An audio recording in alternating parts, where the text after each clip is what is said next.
My name is Nathan Timmel, and I'm a stand-up comedian. In my time as a professional joke slinger, I've been lucky enough to provide laughter to American soldiers stationed far from home. You've probably heard of the ever-popular USO tour, but they're generally interested in celebrities. I flew under the banner of MWR, Morale, Welfare, and Recreation. I didn't perform at big Bob Hope-type shows. These were smaller, more intimate gatherings. My first few tours were in countries at peace. South Korea and Japan were lovely to visit, but the shows were, well, let's put it this way. In a place like Japan, soldiers can leave the base at night. They're in a safe country, so they can go into town, hit the bars, see the sights. Many of the shows were sparsely attended. I appreciated the hell out of the people who did show up to laugh, but 10 soldiers in a 75-person room doesn't really create a whole lot of energy. Then, in 2004, I got to visit Iraq. The difference in audience size was immediate. In Iraq, when off-duty, soldiers were stuck kicking the very rocks they had just been guarding. They could go to the base gym, the mess hall, or their barracks, but they were stuck doing the same few things repeatedly. The world outside their blast walls wasn't safe, so they couldn't go anywhere to blow off steam. When a comedian showed up, it was a big event. The audiences were pumped for something different. The fact I wasn't famous didn't matter. All they wanted was a distraction. Something to help them escape the day-to-day Groundhog Day they existed inside. And I gave that to them. I toured bases large and small, from the biggest of the big in the green zone to forward operating bases in the middle of the desert, which is basically the middle of nowhere. This brings us to 2005. In October of 2005, I traveled to Afghanistan. According to the politicians, it was mission accomplished in Iraq, but in Afghanistan, things were far from over. My landing point was Kandahar. What was once an international airport was now an enormous military base. I was supposed to start performing around the country immediately, but transportation was scarce due to the Kashmir earthquake in Pakistan. Every available helicopter was put to use for humanitarian missions, and carting a comedian around was rightfully deemed non-essential. And yeah, you heard that right. Comedians were carted around the country on helicopters. I got to fly in Chinooks and Blackhawks. It's pretty amazing.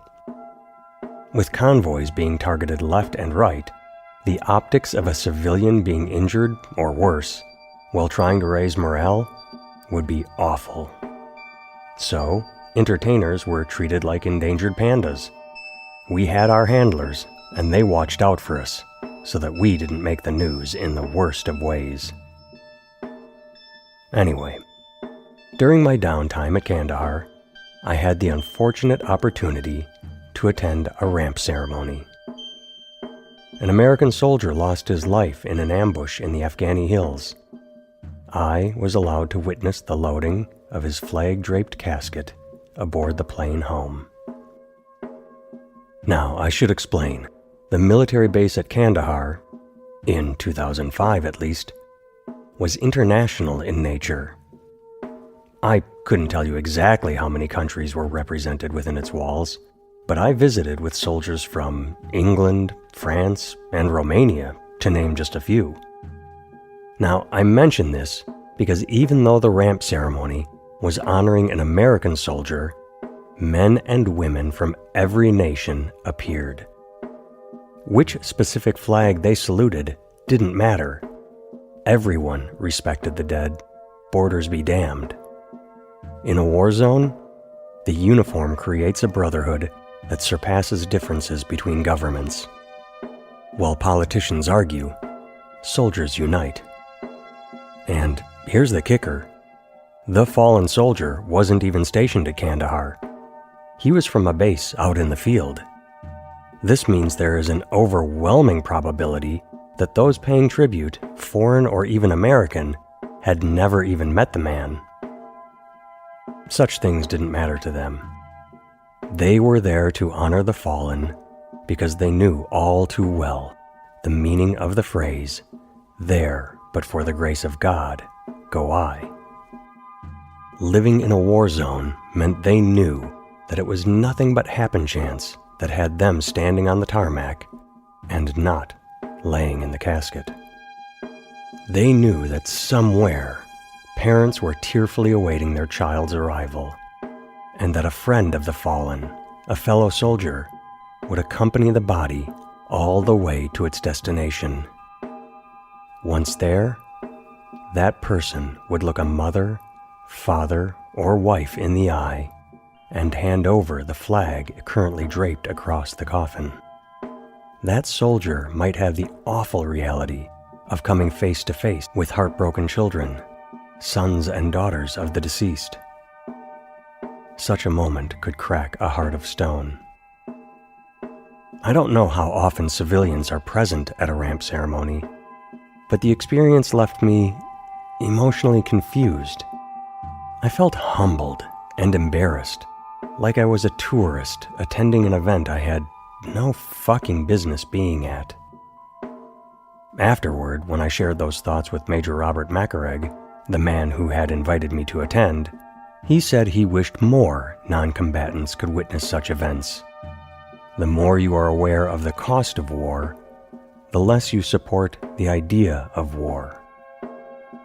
Well, added to those conflicting emotions, most of all, I felt sorrow due to the loss of life. That experience is a moment that bubbles up from the recesses of my mind on random occasion and gives me pause. It is a moment that reminds me, life is precious. Several days after the ceremony, logistics allowed a spare helicopter to fly me to perform for soldiers at another base. I didn't realize until landing that it was the outpost of the soldier whose coffin I had viewed through conflicted eyes. The show was scheduled for 10 a.m. Because the military doesn't run like a comedy club. You don't perform in theaters at night on a stage under lights and with a microphone. No. Military shows are catch as catch can. Wherever and whenever time allows, you do your best to make soldiers giggle. It might be between breakfast and lunch in a mess hall, in the afternoon in a courtyard, or at night on a makeshift stage without the benefit of a PA system. At this particular location, the show was going to take place in what would be considered a living room in a small hut. Given the loss of a soldier at that base, tensions were justifiably high. I was told the men and women I was about to entertain had just returned from an overnight patrol. They had been searching for the insurgents who killed their friend. Given how many hours they had been awake, they were looking for food, a shower, and sleep. It is doubtful anyone was in the mood for comedy. As I was having that very thought, the commanding officer informed me he was going to issue an order of attendance. They had to be there. This news made me uneasy, as not only was the current situation already not ideal, but mandatory turnout brings in a reluctant audience. These would not be the soldiers I was used to, people chomping at the bit for a distraction. These soldiers would be a mix of exhausted, angry, and sad. A few minutes before go time, I got into position, and soon 17 tired soldiers with sleep-deprived eyes slowly made their way in to sit wherever they could. They sat on couches, chairs, even the floor. Some of the faces seemed so very, very young to me. Being 18 might make you an adult by default, But when I think about what I was dealing with at that age, compared to the enormous stress and pressure those in front of me were living with daily, there is absolutely no parallel. Well, I didn't want to go through with things, but I had a job to do. So I started telling my jokes. Over the course of 20 minutes, I watched as they smiled, then laughed, then eventually applauded as their body posture went from rigid to relaxed. Though exhausted and forced to be there, those soldiers made a damn fine audience. One of the best I've ever had. When I waved goodbye and exited the room to the sound of their applause, the commanding officer grabbed me and pulled me aside. "Good job," he said. "Those kids in there, they're tired, they're angry, they're depressed. They just lost their friend. They needed to know they still had laughter somewhere inside them, and you gave that to them. Good job." Their commander was a veteran, and he knew that sometimes youth has to be told how to deal with stress. He knew that laughter is healing. It's not the answer, it's not the cure, but laughter can act as a stopgap, a speed bump between depression and despair, a reset button that allows you to forget your stresses, if just for a moment, that helps you get through the day. Laughter is pure. It is escapism. It is a cleansing of the system that lets you know you're alive and that there is hope for a better tomorrow. The best compliment I've ever received was from a soldier. We're going back to 2004 in Iraq, Camp Anaconda to be specific. I was performing in one of Saddam Hussein's old movie theaters, which was an insane luxury considering the tents and courtyards I'd been in up to that point. After the show, this woman approached me, a warm smile upon her face. She took my right hand in both of hers and held it tight as she said, "Thank you. While you were on stage, I was laughing so hard I forgot where I was. I was laughing, doubled over, my eyes closed, and when I opened them, I saw my legs and thought, why am I wearing my uniform? Then I looked around, saw everyone in camouflage, and realized, oh, right. I'm not at a comedy club. I'm in Iraq, far from my family." But for a moment, I forgot. Words like that, they stick with you.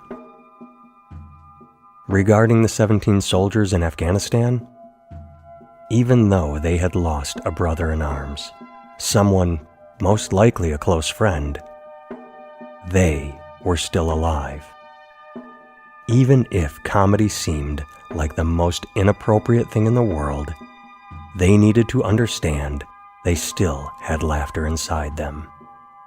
While initially I was wary of performing that morning, that show, for those soldiers, will remain the pinnacle of my career.